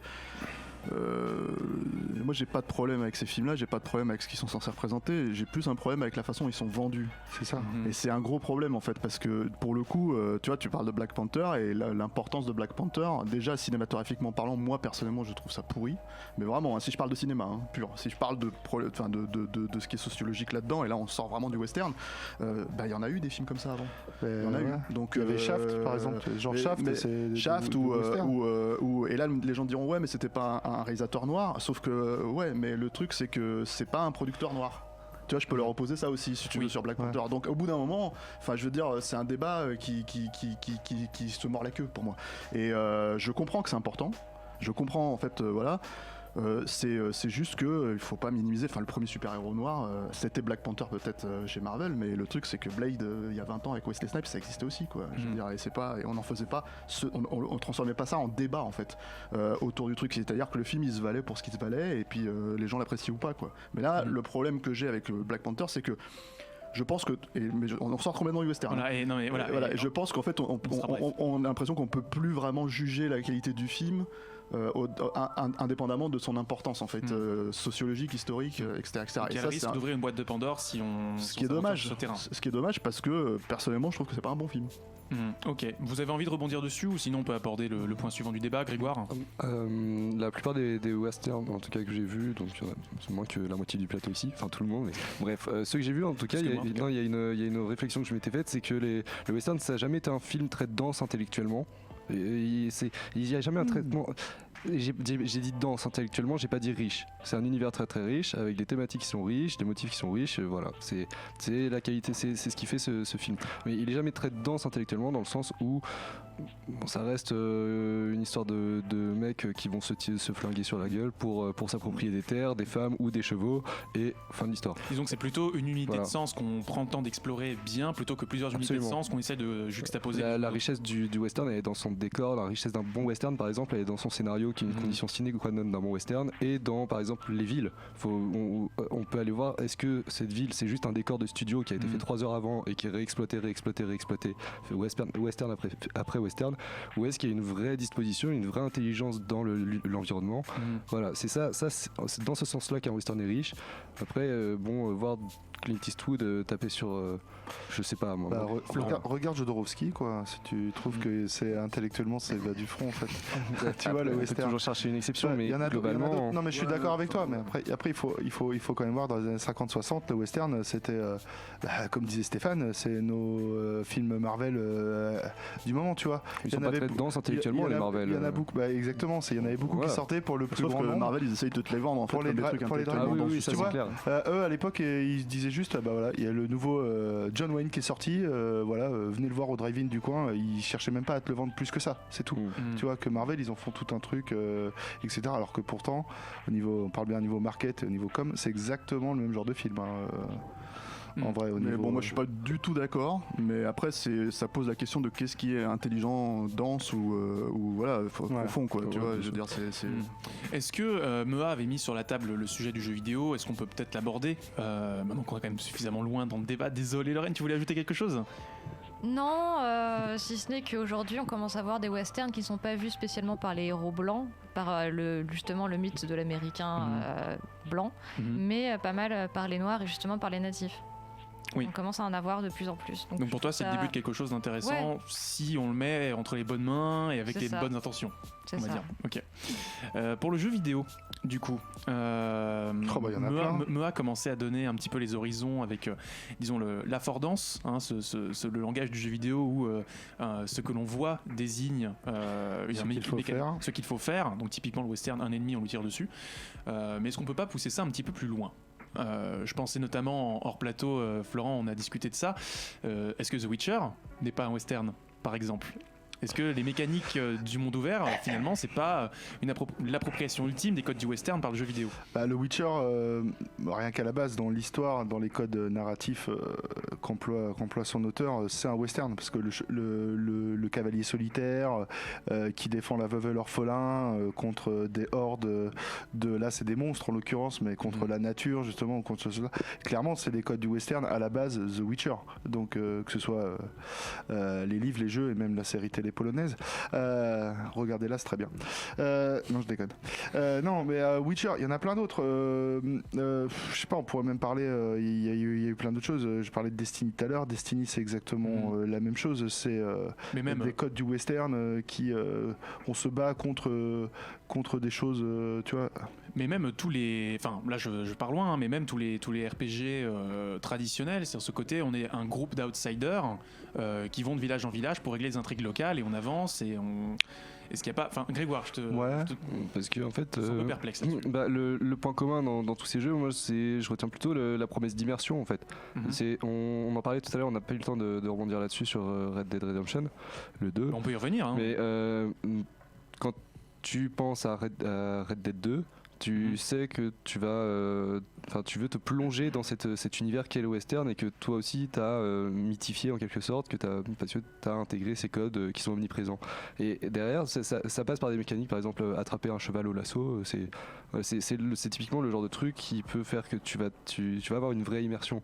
Et c'est ça, plus que dire que The Witcher est un western, d'autres, ils reprennent des codes.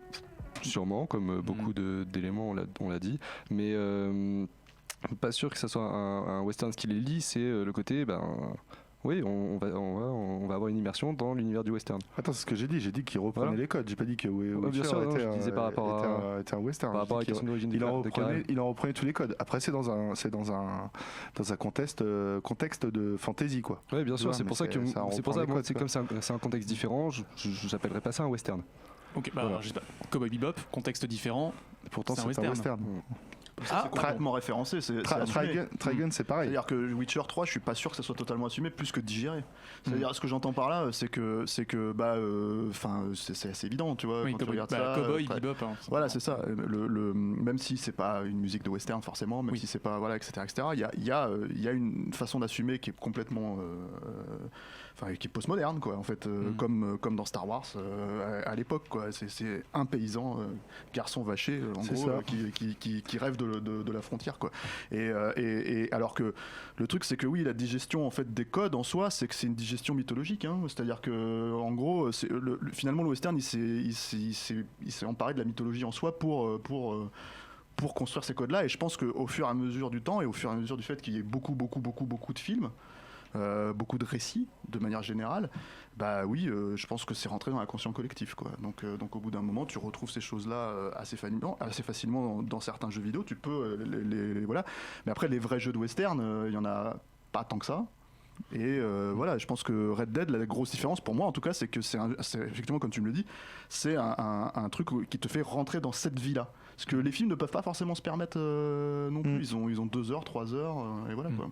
Ok, donc là, il y a encore un chantier. Un mot pour conclure sur ce grand débat sur le western, les amis, avant qu'on passe aux choses fâcheuses. C'est le genre ultime. C'est le genre ultime, très bien. Est-ce que c'est le genre ultime, Lorraine ? Oui. Ouais, je suis d'accord. Oui, non. Ok, c'est pas l'horreur, donc. C'est le genre. Non. Ah non. Ok, d'accord, très bien. C'est bien l'horreur aussi. Hein. C'est bien l'horreur. Oui, non, mais on en reparlera à d'autres occasions. Merci tout le monde d'avoir été présent sur le chat. Si j'avais une question sur le chat pour toi, Lorraine, Danse avec les loups, c'est quoi comme type de western ? Je suis pas méga fan de Kevin Costner, donc je ne l'ai jamais vu. C'est un western crépusculaire. On en parlait tout à l'heure. Il est surtout classique, mais il aborde une façon de traiter les Indiens qui est effectivement est revenu au goût du jour à cause du succès aussi, si tu veux. Mais t'avais d'autres films qui ont traité la question auparavant. Dernier Mohican, c'est quoi, 3 ans avant ? 2 ans après. 2 ans après. Ah, autant pour moi. Le Michael Mann. Et je ne vous ferai pas l'affront de vous demander si Waterworld est un western. Merci tout le monde pour ce grand débat consacré et Postman. Consacré au western, et on remercie Mea évidemment pour nous avoir donné un peu de son temps pour une interview que vous retrouverez en intégralité dans la semaine qui suivra ce direct, donc avec le replay, machallah, comme disent les vrais. C'est parti les amis pour le quiz musical. Quiz musical cette semaine consacré évidemment, l'émission c'est l'émission western qui s'intitule Smoke Tumbleweed Everyday. Alors voilà, des tumbleweeds, c'est les petites boules d'herbe sauvage, voilà, qui roulent dans les westerns. 5 morceaux, 5 réponses, 2 équipes. Donc l'équipe rouge avec Stéphane et Grégoire. Moi je suis nul, je te préviens. Ah bah j'allais dire bon courage. Bon, tout va bien se passer, vous inquiétez pas. C'est trop bien parce qu'on est tous nuls cette semaine. Et l'équipe bleue avec Florent et Lorraine. Oserais-je vous rebaptiser équipe rouge, équipe spaghetti, équipe bleue, équipe crépuscule, je ne sais pas. Pourquoi pas, ça pourrait être rigolo. 5. Oui, non, désolé, Pierre-Jean, notre réalisateur qui me regarde avec des yeux assassins. Pourquoi tu l'appelles comme ça à chaque fois ? Pierre-Jean, PJ si vous préférez. PJ ? Voilà, non, je suis l'état civil, vous ne le saviez pas. Tu sais, on est dans une émission, il formalise, tu vois. Je formalise. Ouais, mais c'est toujours appelé PJ, ça fait 3 émissions que tu l'appelles Pierre-Jean. Enfin. Ça va finir au harcèlement au travail, tout ça. Donc, 5 morceaux, 1 point par bonne réponse. Si vous avez la mauvaise réponse, la parole va à l'équipe d'en face pour éviter que ce soit une course à l'échalote. Et évidemment, vous mettez les feuilles sur les écrans, sinon on voit le chat qui joue comme chaque semaine avec nous. Premier morceau.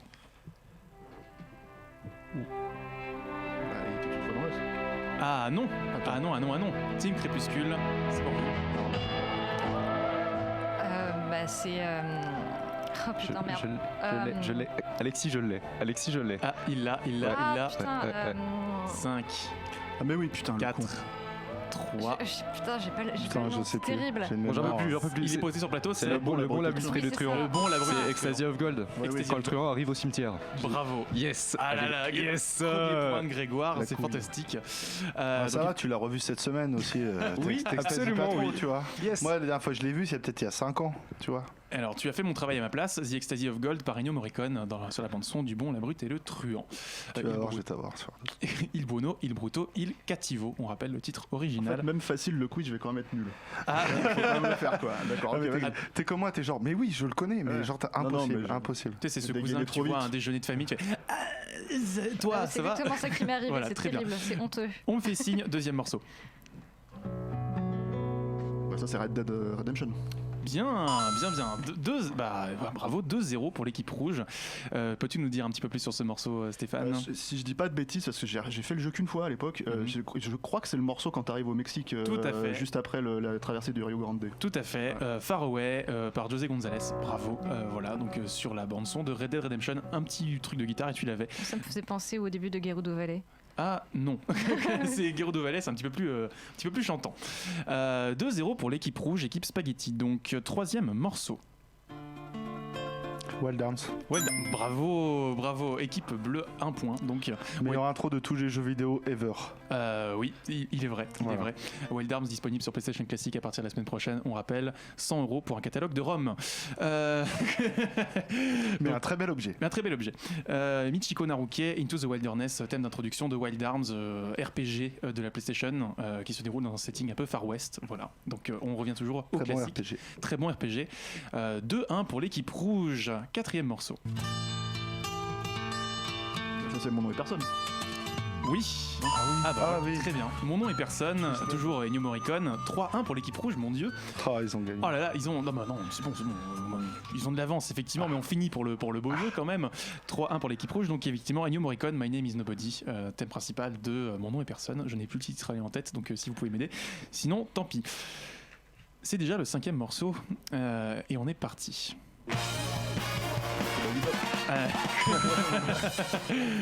J'allais faire. Il a dit oui, donc Cowboy Bebop. Mais là j'ai triché parce que c'est ce qu'on utilise sur le podcast de capture pour faire l'intro quoi. Spécial caisse dédié évidemment à l'invité. Quoi? Ah non, mais non, c'est pas juste. Bah ouais, mais non, c'est pas juste. Sinon, je l'aurais pas su, tu vois. Attends, tu remarques quand même qu'à chaque fois, j'essaie quand même de choisir un morceau en fonction de l'invité pour. Oui, mais quand même. Pas celui qu'il entend toutes les semaines quand il fait son podcast. C'est pas hebdomadaire. C'est pas hebdomadaire. On en parlera peut-être en fin d'émission. Si tu as des choses à nous dire là-dessus, effectivement, c'est Cowboy Bebop The Movie, pour être précis. Ah oui. Knocking on Heaven's Door, What Planet Is This? C'est le nom du morceau interprété par Sid Bells, et composé par Yoko Kanno. Ça fait donc 4-1 pour l'équipe rouge cette semaine. On a encore été ridicule, Lorraine. Ouais, à chaque fois. Surtout qu'en plus j'avais proposé à Karel de m'occuper du quiz musical. Oui, et j'avais plein d'idées géniales. Eh bien oui, mais on ne corrompt pas l'arbitre. Donc, j'y aurais pas participé parce que je suis quelqu'un d'honnête. Donc la spaghetti l'a emporté sur le crépuscule, notez bien. C'est l'heure des recommandations. En avez-vous?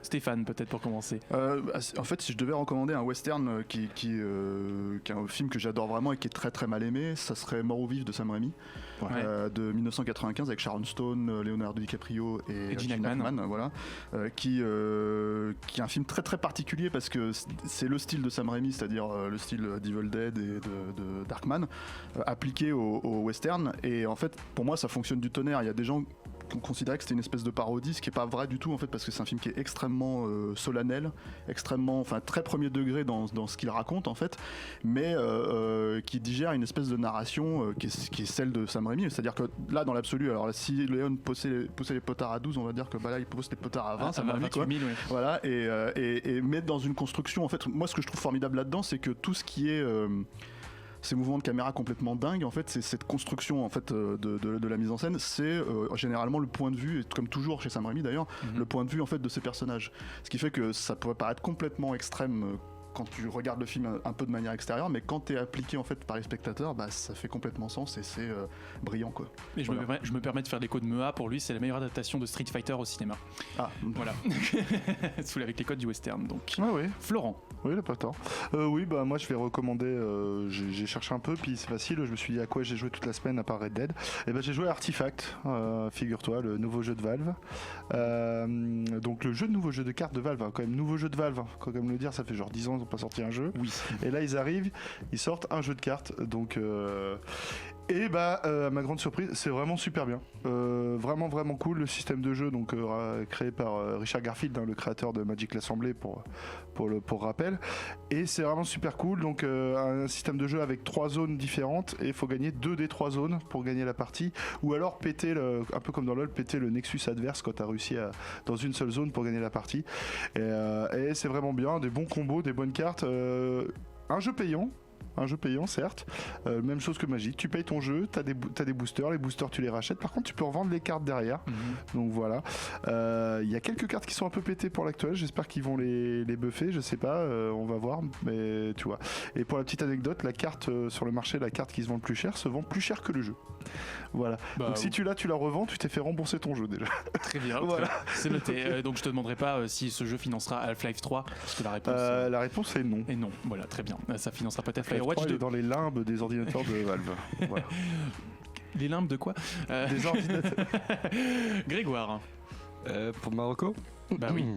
Je sors du western, j'en ai deux en fait. Il y a un western qui m'a marqué, c'est Le salaire de la violence de Carson, je crois. C'est un western américain qui date des années 50, dans lequel en fait un vieux cow-boy élève ses deux fils seul dans un ranch, et il est très très autoritaire.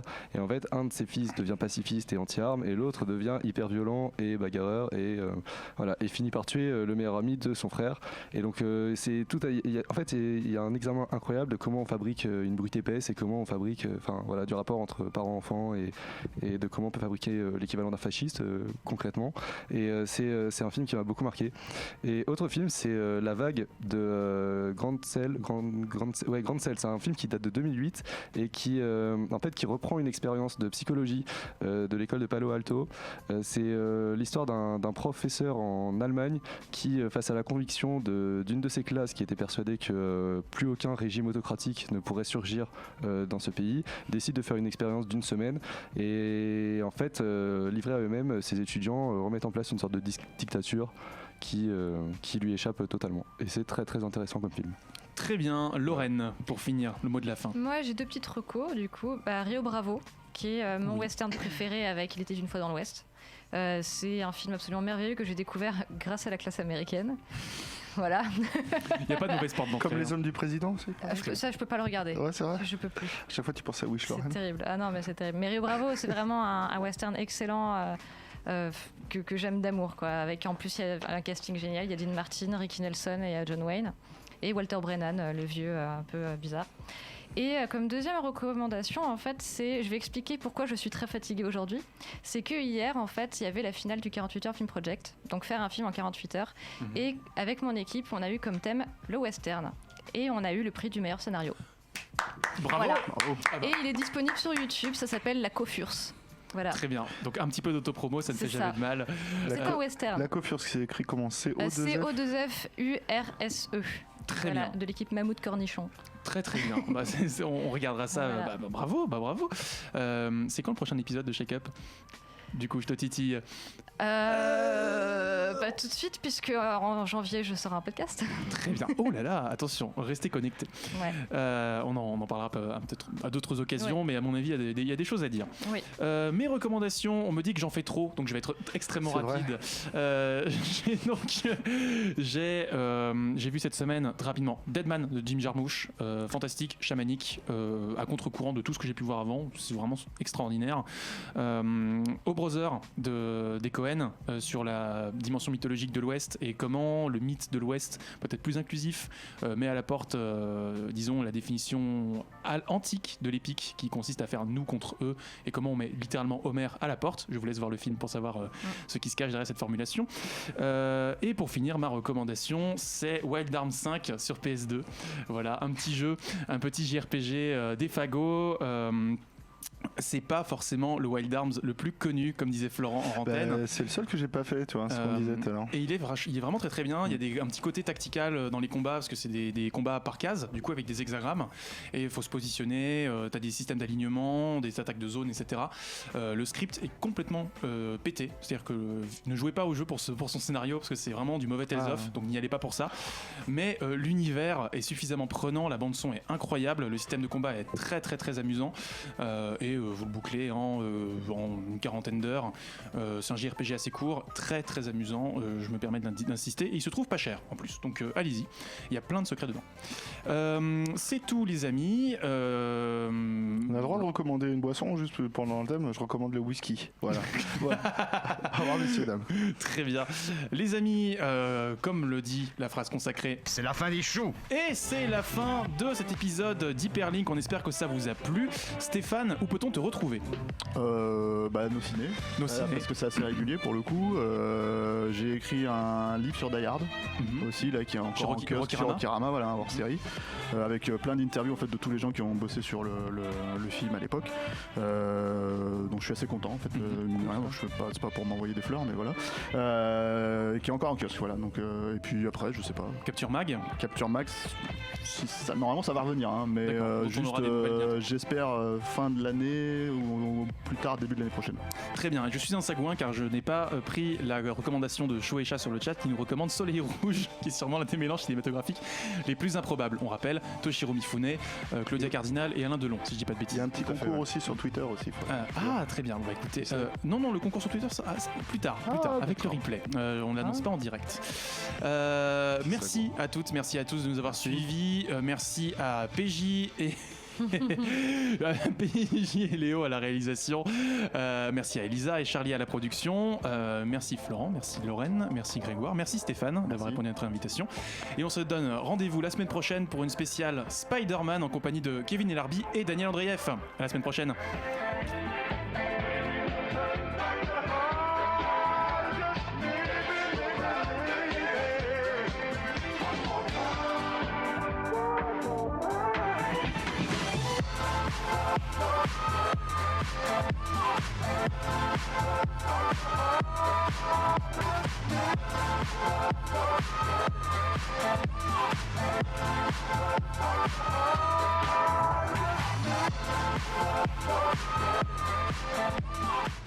Jeux vidéo, BD, manga, séries et cinéma de genre. L'actu Pop & Geek, c'est dans Hyperlink, votre cocktail de bulles et de pixels, avec Karel et son équipe, tous les dimanches à 16h, en direct sur VL.